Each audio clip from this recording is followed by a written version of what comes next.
Hello नमस्कार दोस्तों, स्वागत है आप सभी का हमारे यूट्यूब चैनल ज्ञान जीएस में। और आपको पता है कि हम लोग अभी पॉलिटी समझ रहे हैं। संविधान की ये सीरीज चल रही है, इसमें हम जो लक्ष्मीकांत रेफरेंस बुक के रूप में ले रहे हैं और भी बुक्स का समावेश इसमें किया गया है। तो ये हमारी संविधान की सीरीज है और इसमें अभी तक हम मूल अधिकारों को समझ रहे हैं, जो हमारा संविधान का भाग 3 है। इससे पहले हम संविधान के भाग 2 तक कंप्लीट कर चुके हैं और इसमें भी आज जो हमारा संविधान का भाग 3 है वो कंप्लीट हो जाएगा। आज हम मूल अधिकार वाला पोर्शन पूरा कर लेंगे। इसके बाद हम संविधान का भाग चौथा 4, जिसमें हम राज्य के नीति निर्देशक तत्वों को समझेंगे। तो चलिए शुरू करते हैं आज का वीडियो और पढ़ते हैं जो मूल अधिकार में हमारा बचा हुआ है, संवैधानिक उपचारों का अधिकार, जो कि हमारे संविधान की आत्मा कहा जाता है, जिसको B.R. अम्बेडकर ने संविधान की आत्मा कहा है। तो आखिर क्यों ये संविधान की आत्मा है, इसको जान लेते हैं। आगे बढ़ते हैं क्लास में। आज का जो हमारा वही टॉपिक है, अनुच्छेद 32, संवैधानिक उपचारों का अधिकार। तो ये संवैधानिक उपचारों का अधिकार, ये आर्टिकल 32 को संविधान की आत्मा आखिर क्यों कहा जाता है, ये चीज पहले समझ लेते हैं।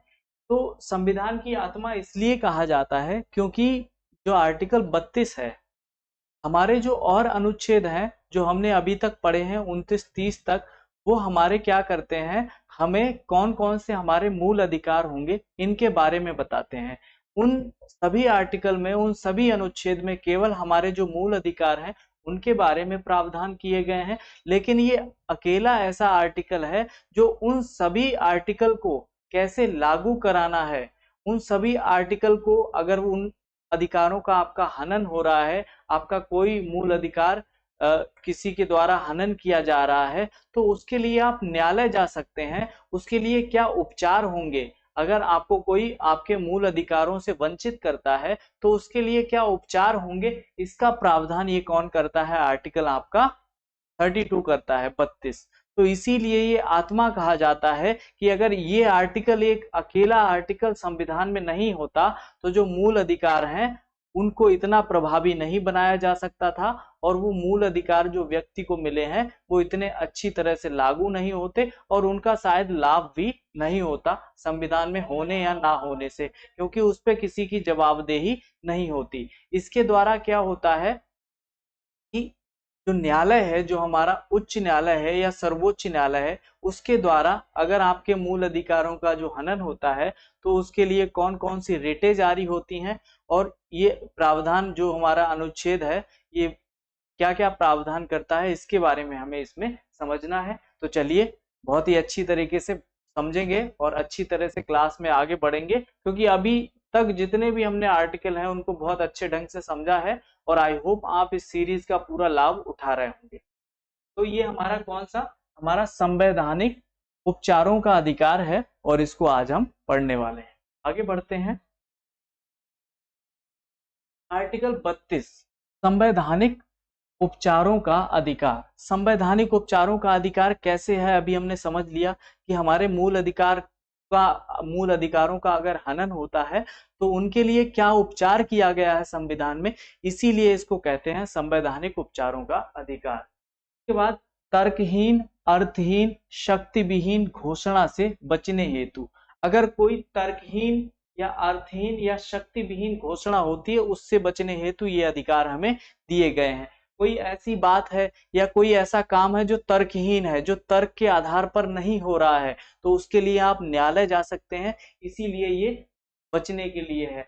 अर्थहीन, जिसका कोई अर्थ नहीं है, कोई अगर बिना अधिकार के कोई आप पे अधिकार जताता है या किसी बिना अधिकार के उसको अथॉरिटी नहीं है फिर भी कोई ऐसा काम करता है, तो ये क्या है, अर्थहीन चीजों को भी उसका उसको क्या करता है, उसको बचाता है। और शक्ति विहीन, कोई अगर शक्ति विहीन व्यक्ति शक्तिमान बनने की कोशिश करता है, वो वाला शक्तिमान नहीं जो आप मूवीज में देखते हैं, हाँ?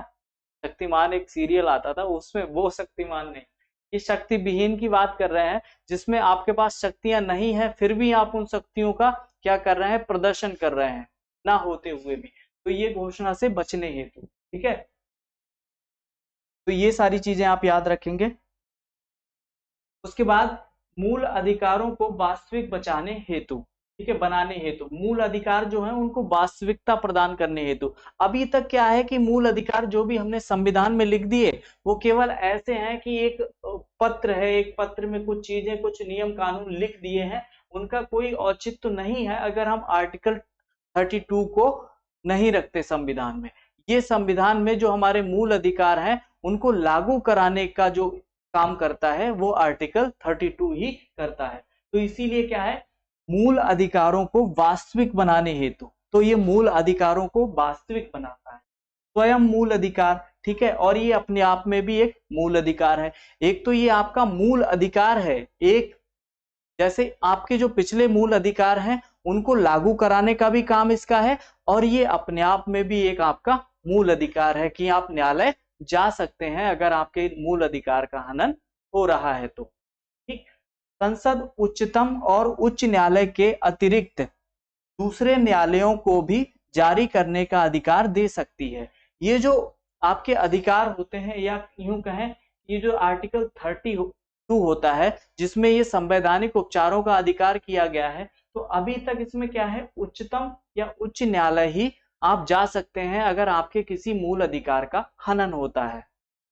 लेकिन संसद के पास ये शक्ति है कि वो ऐसा कोई कानून बना सकती है जिसके द्वारा वो किसी अन्य न्यायालय को भी ये अधिकार प्रदान कर सकती है। तो आपको ये बात याद रखनी है कि संसद ऐसा कर सकती है कि वो किसी और न्यायालय को भी ये अधिकार दे सकती है कि वो आपको, आपके मूल अधिकार हनन हो रहा हो तो उस पर कानून बना सकता है या उसको रोक सकता है। ठीक है, आगे बढ़ते हैं हम लोग और आर्टिकल 32 को समझ लेते हैं।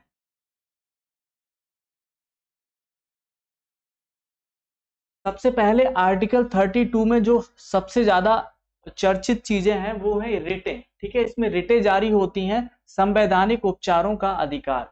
संवैधानिक उपचारों का अधिकार ये तो आर्टिकल ही है हमारा। तो इसमें 5 रिटें जारी होती हैं। पहला है हमारा बंदी प्रत्यक्षीकरण, ये होता है हैवियस कार्पस। उसके बाद परमादेश रिट, मैंडेमस। उसके बाद प्रतिषेध रिट, प्रोहेबिटेशन। उसके बाद उत्प्रेषण लेख, राइट ऑफ सर्ट्योररी, और उसके बाद अधिकार परीक्षा, क्यू वारंटो। ठीक है, तो ये जो रेट होती हैं आपकी, एक तो ये पूछ लिया जाता है डायरेक्ट, अगर आप कोई वनडे एग्जाम दे रहे हैं तो उसमें आपसे सीधे रेट पूछ ली जाती हैं कि ये रेटें किसके द्वारा जारी होती हैं, कौन से आर्टिकल में ये रेटें दे रखी हैं। दूसरी चीज, इस रिट में क्या होता है ये पूछ लिया जाता है। और सबसे इंपॉर्टेंट आजकल जो पूछा जाने लगा है कि केवल इनका इंग्लिश नेम दे देते हैं और इंग्लिश नेम देकर आपसे पूछ लेते हैं। तो अंग्रेजी का नाम है इनका, वो आपको याद रखना है। ठीक है, कई एग्जाम्स में ये भी पूछा गया है, तो आपको ये रिटें याद रखनी है। और इन रिट में क्या क्या होता है उनको हम आगे बहुत ही अच्छी तरह से समझने वाले हैं। तो आपको मजा तो आता होगा क्लास में, क्योंकि ये जो संविधान है बहुत इंटरेस्टिंग है आपका संविधान। और हमारा जो संविधान जो 140 करोड़ की आबादी के लिए अकेला संविधान है, और अकेला संविधान सभी को मान्य है, ये काफी बड़ी बात है। तो इसीलिए संविधान में जो चीजें दी गई हैं उन्हें हमें थोड़ा अच्छे से समझना पड़ता है। अगर हम उन्हें अच्छे से एक बार समझ लेंगे, क्योंकि ये प्रैक्टिकल चीज भी है, ये रटने वाली चीज नहीं। बेसिकली तो कोई भी सब्जेक्ट रटने वाला नहीं होता है, अगर आप उसमें अपनी रुचि बढ़ाएंगे तो आपको वो समझ में आ जाएगा। अगर एक बार आपने समझ लिया और 10 बार आप रटने की कोशिश कर रहे हैं तो दोनों बराबर हैं। अगर आपको किसी एग्जाम क्वालिफाई करने में बहुत समय लग रहा है, आप 3-4 साल से तैयारी कर रहे हैं और शायद आपका एग्जाम क्वालिफाई नहीं हो रहा है, तो मतलब है, चाहे हम हुए चाहे आप हुए, मतलब यही है सीधा सा कि हम उसमें पढ़ने में दिक्कत कर रहे हैं या गलती कर रहे हैं। तो जो गलती कर रहे हैं वो यही हो सकती है कि हम उस चीज को समझने की कोशिश नहीं कर रहे हैं। आजकल जो ज्यादातर युवा हैं उनकी कोशिश बस यही रहती है कि कैसे भी करके ये इतना हम लपेट लें और उसके बाद एग्जाम हो जाए हमारा क्वालिफाई। जो वाकई समझने की चीज है वो उनकी है ही नहीं। नियत केवल एक ही है कि ये पढ़ के बस एग्जाम निकालना है। तो निकालने की बात ये है कि आप उसे अच्छे से पढ़ेंगे ही नहीं अगर आप उसे समझना नहीं चाहेंगे तो। ठीक, तो आइए समझ लेते हैं हम क्या हमारी प्रतिषेध रिट, प्रोहेबिटेशन। यह रिट क्या करती है? प्रतिषेध, प्रतिषेध का मतलब ही आपको पता लग रहा होगा कि किसी पे रोक लगाना। ठीक है, प्रतिषेध का मतलब है रोक लगाना। अब किस पे रोक लगाई जाती है वो हम देख लेते हैं। यह रिट किसी उच्चतर न्यायालय द्वारा अधीनस्थ न्यायालयों के विरुद्ध जारी की जाती है। जैसे कोई उच्च न्यायालय है, उसके द्वारा अधीनस्थ न्यायालय जो हमारे जिला न्यायालय हैं या फिर सदन न्यायालय हैं उनके खिलाफ जारी की जाती है। तो ये अगर पूछा जाए आपसे कभी कि ये रिट किसके खिलाफ कौन जारी करता है, सीधे सीधे ये क्वेश्चन पूछा जा सकता है आपसे, तो आप कहेंगे कि ये उच्चतर न्यायालय जारी करता है। और किसके, जो हमारे अधीनस्थ न्यायालय होते हैं, जो भी उस न्यायालय जो उच्चतर न्यायालय है उसके अधीनस्थ कुछ न्यायालय होते हैं जो उसके अंडर में आते हैं और उन्हीं के लिए ये रिट जारी की जाती है। अगर ये रिट जारी करेगा सर्वोच्च न्यायालय तो वो किसके लिए कर सकता है, क्योंकि सर्वोच्च न्यायालय के अंडर में सभी न्यायालय आते हैं, तो सर्वोच्च न्यायालय भी जारी कर सकता है या उच्च न्यायालय भी अपने अधीनस्थ न्यायालय को जारी कर सकता है। ठीक है, उसके बाद इस रिट को जारी करने अधीनस्थ न्यायालयों को अपनी अधिकारिता से बाहर कार्य करने से रोका जाता है। जैसे कि अभी हमने नाम इसका पढ़ा प्रतिषेध। प्रतिषेध का मतलब क्या है, ये न्यायालय, ये जो रिट है कब जारी की जाती है, जब कोई ऐसा न्यायालय है कि वो जब उसके अधिकार क्षेत्र के बाहर का कोई काम करता है। अगर कोई भी न्यायालय होता है तो उसका कोई एक अधिकार क्षेत्र बनाया जाता है। जैसे हमारा उत्तर प्रदेश जो हमारा उच्च न्यायालय है उसमें क्या है कि उत्तर प्रदेश के सारे मामले उसमें समाहित होंगे। अब अगर उत्तर प्रदेश का न्यायालय मध्य प्रदेश का कोई मामला देखना चाहे तो वो नहीं देख सकता, क्योंकि वो उसके अधिकार क्षेत्र में नहीं आता। आपके जिले में एक न्यायालय होता है जिसे जिला न्यायालय बोलते हैं, अगर वो जिला न्यायालय सोचे कि हम दूसरे जिले का मामला देख लें तो वो नहीं देख सकता, क्योंकि उसके अधिकार क्षेत्र के बाहर की बात है। तो इसी तरह से अगर कोई ऐसा मामला होता है जो कोई अधीनस्थ न्यायालय अगर अपने अधिकार क्षेत्र के बाहर के किसी मामले को देखता है या उसे सुनता है या उस पर कोई प्रतिक्रिया देता है, तो जो उससे उच्चतर न्यायालय होता है वो ये रिट जारी करता है कि ये तुम्हारे अधिकार क्षेत्र का नहीं है और उस मामले को अपने पास बुला लेता है। कुल मिला के प्रतिषेध करता है, रोक लगाता है ऐसा करने से। ठीक है, तो बाहर कार्य करने से रोका जाता है, जो अधिकार क्षेत्र है उसके बाहर कार्य नहीं करने दिया जाता है।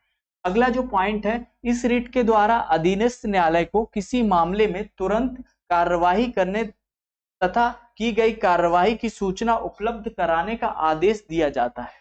कहने का मतलब क्या हुआ, अगर किसी अधीनस्थ न्यायालय ने किसी मामले के तुरंत कार्रवाई करने की तथा की गई कार्रवाई की सूचना उपलब्ध कराने का आदेश है। जैसे अगर किसी न्यायालय के जो क्षेत्राधिकार में मामला नहीं आ रहा था, अगर उस पर उसने कोई कार्यवाही की है तो उससे रिलेटेड जो जानकारी है या जो की गई कार्यवाही है उसकी मामले की तुरंत कार्रवाई तथा उसकी सूचना उपलब्ध कराने का अधिकार जो उससे ऊंचा न्यायालय है। जैसे आपके अगर अधिकार क्षेत्र में कोई काम नहीं है, जैसे आपके घर के जो सभी काम हैं आपके पिताजी देखते होंगे, ठीक है, तो ऐसा कोई काम होता होगा जैसे कुछ बड़ा खरीदना है, आपने अकेले वहां इन्वेस्ट कर दिया जिसमें आपका अधिकार नहीं बन रहा था। ये अधिकार आपके पिताजी को है कि घर में क्या आएगा क्या नहीं आएगा, घर का पैसा कहाँ इन्वेस्ट होगा, और आपने कर दिया उनसे बिना पूछे, तो आपके पिताजी क्या कहेंगे, ये तेरे अधिकार क्षेत्र में नहीं था और इससे रिलेटेड ये कहां से लाया है, क्या लाया है, कैसे लाया है, कितने पैसे लगे हैं, सारी सूचना तुम्हें उनको देनी पड़ेगी और उसके बाद हो सकता है वो चीज तुम्हें रिटर्न भी करनी पड़े। ठीक है, तो ये वाली बात है कि वो जो अगर हमने कोई मामला है उस पर हमने कोई कार्रवाई की है तो उस कार्रवाई को भी हमें वापस लेना पड़ सकता है और उस पर जो भी सूचना उपलब्ध करानी होगी वो हमें अपने ऊंचे न्यायालय को, जो उच्चतर न्यायालय होगा हमसे, उसे हमें करानी पड़ेगी। ठीक है, तो ये हमारी हो गई प्रतिषेध रेट। आई होप आपको प्रतिषेध रेट समझ में आई होगी। बेसिकली इसका मतलब, प्रतिषेध का मतलब रोक लगाना है अधीनस्थ न्यायालयों पर। ठीक, आगे बात कर लेते हैं हम। अगली जो हमारी रेट है वो है परमादेश रेट।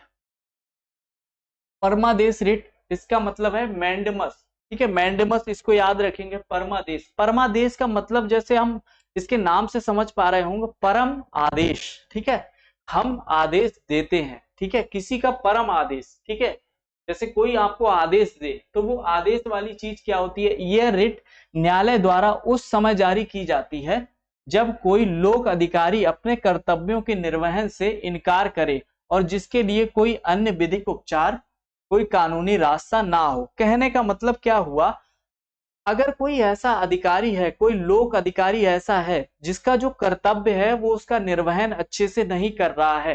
जैसे आप अपनी समस्या लेकर जाते हैं, मान लीजिए आपको एफआईआर करानी है और आप पुलिस स्टेशन जाते हैं और वहां पे उपस्थित जो भी अधिकारी पदाधिकारी होते हैं वो आपकी एफआईआर नोट करने से मना कर देते हैं। और जब आपको एफआईआर करानी है तो उसके लिए अगर आपके पास सोच लीजिए और कोई रास्ता नहीं है, सपोज दैट और कोई रास्ता नहीं है, केवल एक ही रास्ता था कि आप पुलिस स्टेशन जा सकते थे, वहां आपकी एफआईआर नहीं नोट की जाती है, तो उसके बाद आप क्या करेंगे? उसके बाद आप न्यायालय जा सकते हैं और न्यायालय जाने के बाद जो न्यायालय होता वो ये वाली रिट जारी करेगा परमादेश कि जो भी अधिकारी है, जो भी लोक अधिकारी है उसके खिलाफ ये रिट जारी की जाती है। सबसे इंपॉर्टेंट बात कि ये रिट जो लोक अधिकारी होता है उसके खिलाफ जारी होती है। और क्यों होती है? क्योंकि वो अपने कर्तव्यों का निर्वहन अच्छे से नहीं कर रहा है या उनको निर्वहन कर ही नहीं रहा है, तो उसके खिलाफ ये रिट जारी की जाती है और ये आदेश दिया जाता है कि तुम अपने कर्तव्यों का निर्वहन अच्छे से करो। ठीक है, प्राप्त ना हो इस रिट के द्वारा किसी लोक पद के अधिकारी के अतिरिक्त अधीनस्थ न्यायालय अथवा निगम के अधिकारी को भी यह आदेश दिया जा सकता है कि वह उसे सौंपे गए कर्तव्यों का पालन सुनिश्चित करे। और इसके क्षेत्र में एक तो अधीनस्थ न्यायालय भी आ जाते हैं। अगर अधीनस्थ न्यायालय का कोई कर्तव्य बन रहा है और वो उससे विमुख हो रहा है, उसको नहीं निभा रहा है अच्छे से, तो उसके लिए भी जारी की जा सकती है। या कोई और निगम है, ठीक है, तो वो अगर ऐसा करता है कि अपने कर्तव्यों का पालन अच्छे से नहीं करता है तो उसके लिए भी जारी की जा सकती है। कुल मिला के कोई ऐसा अधिकारी, कोई ऐसा निगम, कोई ऐसा अधीनस्थ न्यायालय जो अगर अपने कर्तव्यों का निर्वहन अच्छे से नहीं कर रहा है, कोई लोक अधिकारी अपने कर्तव्यों का निर्वहन अच्छे से नहीं कर रहा है, तो उसके प्रति जारी की जाती है ये रिट उच्चतर न्यायालय के द्वारा। ठीक है, तो आई होप आपको ये समझ में आ गया होगा कि ये जो परमादेश रिट है, परमादेश का मतलब ही है कि वो आदेश देगा न्यायालय कि तुम अपना काम अच्छे से करो। ठीक है, तो ये है इस रिट का मतलब, इसको आपको याद रखना है, बहुत इंपॉर्टेंट है। और ये सारी रिटें पूछी जाती हैं कई बार। अगर आप PYQ previous year question papers को उठाएंगे तो चाहे यूपीपीसीएस होगा, चाहे कोई वनडे एग्जाम हुआ, हर जगह रिट के क्वेश्चन, जो भी आपकी रिटें हैं वो जारी की जाती हैं, उनके क्वेश्चन पूछे जाते हैं। अच्छा, रिट होता क्या है? रिट कुल मिला के एक अधिकार पत्र ही होता है जो अधीनस्थ न्यायालयों या अधीनस्थ अधिकारियों के खिलाफ जारी होता है। रिट नाम दिया गया है, ये एक अधिकार पत्र होता है जो अधिकार से या आदेश पत्र होता है, वो जारी किया जाता है अधीनस्थ न्यायालयों या अधिकारियों के प्रति, तो उसी को हम रिट बोलते हैं। ठीक, आगे हम समझ लेते हैं अगली जो हमारी रिट है। अगली हमारी रिट है बंदी प्रत्यक्षीकरण। ठीक है, हैवियस कार्पस, बंदी प्रत्यक्षीकरण, हैवियस कार्पस इसको बोलते हैं। ये रिट क्या होती है? जैसा कि इसके नाम से आप समझ पा रहे होंगे कि बंदी का प्रत्यक्षीकरण, अगर किसी को बंदी बनाया गया है, अगर किसी व्यक्ति को हमने जेल में डाला हुआ है तो उसका प्रत्यक्षीकरण, उसके लिए कौन कौन से अधिकार होंगे? एक तो आर्टिकल 20 में और 21 में इस तरह के अधिकार दे रखे हैं, और उसके बाद यहाँ पे हम पढ़ते हैं आर्टिकल 32 में।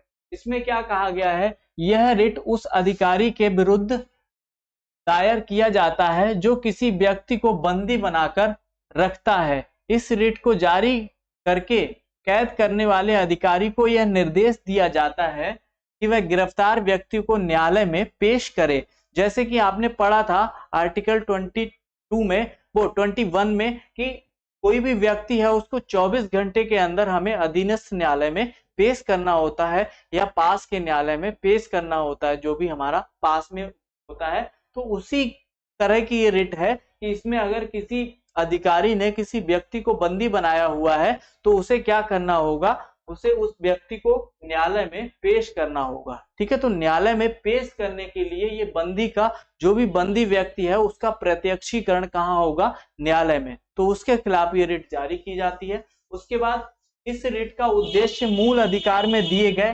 दैहिक स्वतंत्रता के संरक्षण के अधिकार का अनुपालन करना है। यह रिट अवैध बंदीकरण के विरुद्ध प्रभावी कानून राहत प्रदान करती है। अगर किसी व्यक्ति को ऐसे ही बंदी बना लिया गया है, उसका कोई गुनाह नहीं है, उसने कोई भी ऐसा कृत्य नहीं किया है जिसके लिए उसे बंदी बनाया जाना चाहिए, तो उसके खिलाफ ये रिट जारी होती है।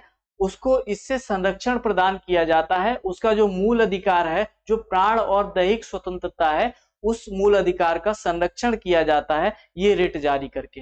जो भी बंदी व्यक्ति होता है, अगर उसे अवैध रूप से बंदी बनाया गया है, कहने का मतलब है वो गुनहगार नहीं है, उसने कोई भी ऐसा कृत्य नहीं किया है, तो उसके मूल अधिकारों के संरक्षण के लिए ये रिट जारी की जाती है। और ये किसके लिए? कोई भी व्यक्ति जिसने उसको बंदी बनाया है उसके खिलाफ जारी होती है। ठीक है, तो ये बंदी प्रत्यक्षीकरण का मतलब है जो भी बंदी व्यक्ति है उसका प्रत्यक्षीकरण करना। ठीक है, आई होप आपको ये रिट भी अच्छे से समझ में आ गई होगी। आगे बढ़ते हैं और अगली रिट को समझ लेते हैं, परमादेश रिट। ठीक है, परमादेश, तो परमादेश का मतलब क्या होता है? हम आदेश देते हैं, इसको हम पीछे भी पढ़ चुके हैं। ठीक है, परमादेश ये दोबारा से दे रखा है यहाँ पे। ठीक है, परमादेश रिट, लेकिन वहां पे हमने पढ़ा था उसके कुछ जो पॉइंट्स हैं वो इधर, ये पेज इधर उधर हो गया है। ठीक है, तो यह रिट तब जारी की जाती है जा सकती है जब तक कि कानूनी कर्तव्य सार्वजनिक प्रकृति का नहीं है और आवेदक का कानूनी अधिकार शामिल ना हो। ठीक है, ये तब भी जारी की जाती है जब कानूनी कर्तव्य सार्वजनिक प्रकृति का नहीं है। जो भी किसी जो अधिकारी है उसने ऐसा कर्तव्य किया है, ऐसा काम किया है जो कैसा है, कानूनी कर्तव्य सार्वजनिक प्रकृति का ना हो, ऐसा कोई कर्तव्य जो सार्वजनिक ना हो, उसने किसी निजी फायदे के लिए कोई ऐसा काम किया है, तो वो भी किस में आएगा? परमादेश रिट में आता है। के बाद रिट को अवर न्यायालयों या अन्य न्यायिक निकायों के खिलाफ भी जारी किया जा सकता है यदि उन्होंने अपने अधिकार क्षेत्र का इस्तेमाल करने और अपना कर्तव्य निभाने से इनकार कर दिया है। ठीक है, तो अभी जैसा कि हमने समझा था कि परमादेश रिट जारी ही तभी होती है जब क्या होता है, कोई अधीनस्थ न्यायालय अपने अधिकार या अपने कर्तव्य का निर्वहन अच्छे से नहीं करता है।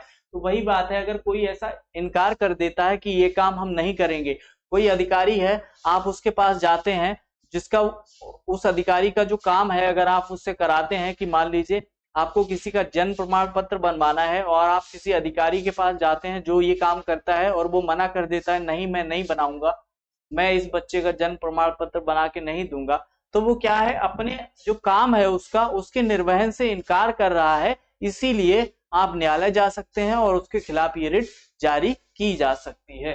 ठीक है, अनुच्छेद 361 के तहत इसे राष्ट्रपति या राज्यपाल के खिलाफ जारी नहीं किया जा सकता है।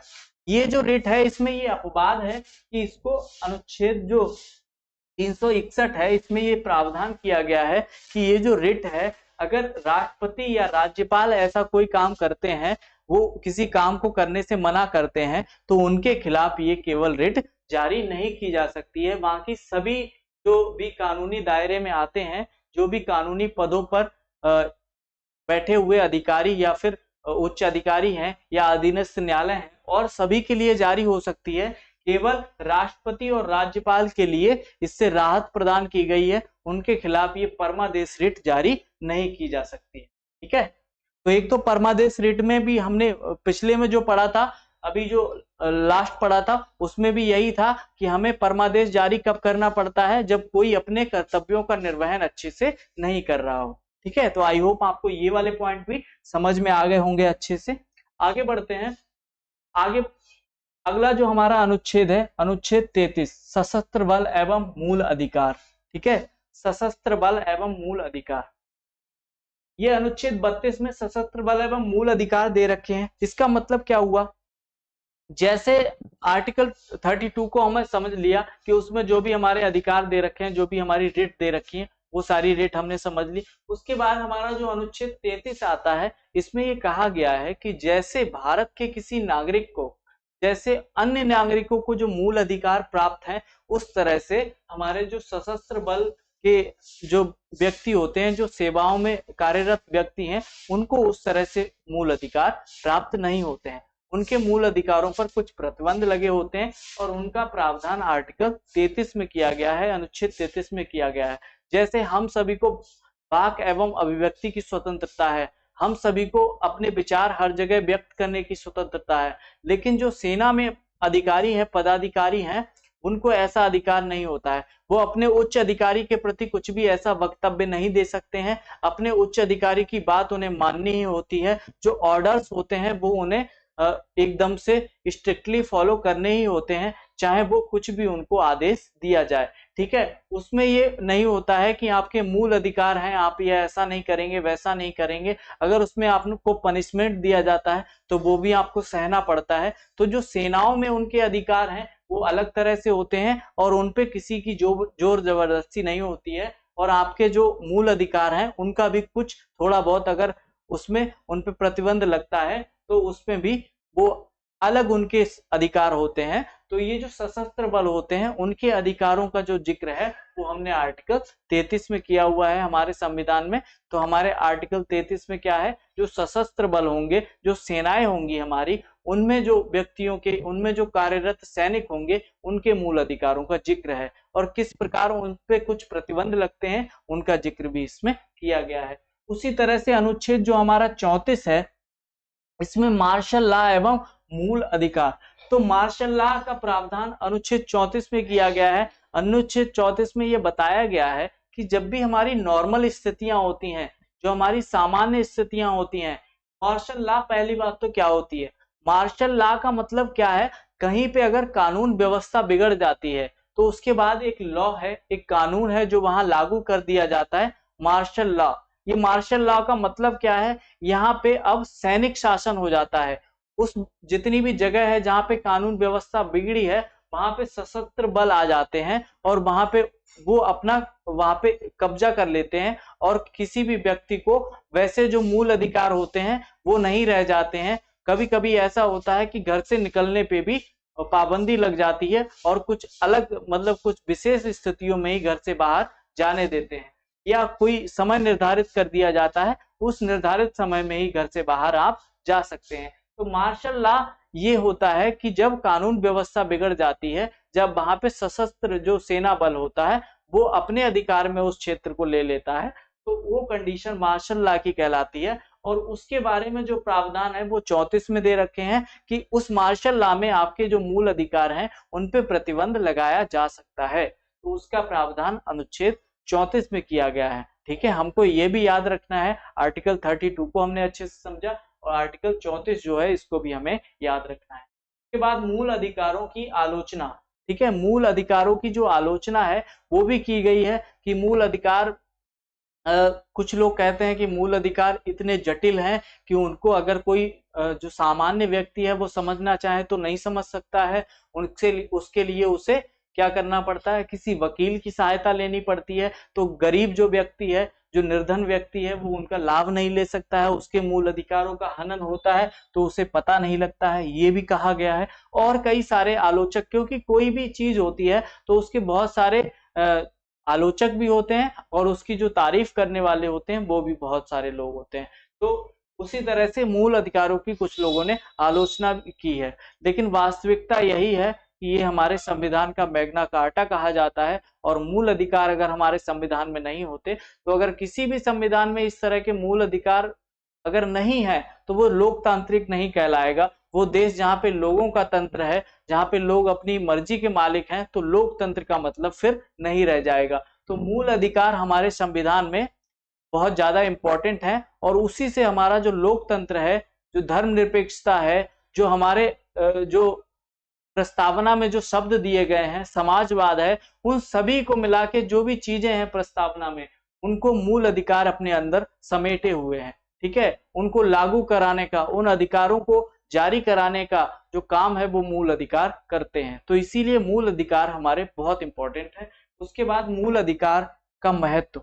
तो महत्व तो अभी हमने समझ ही लिया कि मूल अधिकार बहुत ज्यादा इंपॉर्टेंट है और मूल अधिकार अगर संविधान में नहीं होते तो संविधान एक खोखला खोखला संविधान लगता। और जो लोकतंत्र हमारे देश में स्थापित है, जो 140 करोड़ की लगभग आबादी अभी भी, और इतने बड़े भारत के लिए, इतनी बड़ी आबादी के लिए केवल एक संविधान है और केवल एक संविधान ही सभी को मान्य है, तो ये बहुत बड़ी बात है। और ये शायद ना हो पाता अगर ये मूल अधिकार संविधान में ना होते। तो आई होप आपको आज की क्लास बहुत पसंद आई होगी और इसमें हमने आर्टिकल 32 और उसके बाद 33-34 को भी समझ लिया। और इसी के साथ हमारा जो मूल अधिकार वाला पोर्शन है वो हमारा आज समाप्त हो जाता है। इससे आगे कल हम हमारे राज्य के नीति निर्देशक तत्व DPSP को समझेंगे। तो एक बार हम देख लेते हैं हमारे जो मूल अधिकार हैं उनको किस तरह से, हम एक बार रिवीजन कर लेते हैं इनका। तो एक तो अनुच्छेद 32 जिसमें क्या कहा गया है कि हमारा संवैधानिक उपचारों का अधिकार ये होता है। उपचार कैसे होते हैं अभी हमने डिस्कस कर लिया, क्योंकि अगर हमारा हनन होता है किसी मूल अधिकार का तो हम इसी के खिलाफ न्यायालय जाएंगे। उसके बाद संवैधानिक उपचारों का अधिकार, तो ये तर्कहीन शक्तिहीन घोषणा होती है, ठीक है। और ये कब होता है, जब अधीनस्थ न्यायालयों के खिलाफ उच्चतर न्यायालय के द्वारा जारी किया जाता है। और इसमें हमारी 5 रिटें दे रखी हैं। पहली बंदी प्रत्यक्षीकरण, परमादेश, प्रतिषेध रिट, उत्प्रेषण लेख, अधिकार प्रक्षा। तो ये हमारी 5 रिटें हैं और ये रिटें जारी करी जाती हैं। उसके बाद इन रिटों को हम डिटेल में समझ लेते हैं। पहली प्रतिषेध रिट है, तो ये रिट कब जारी की जाती है? प्रतिषेध का मतलब ही रोक लगाना है।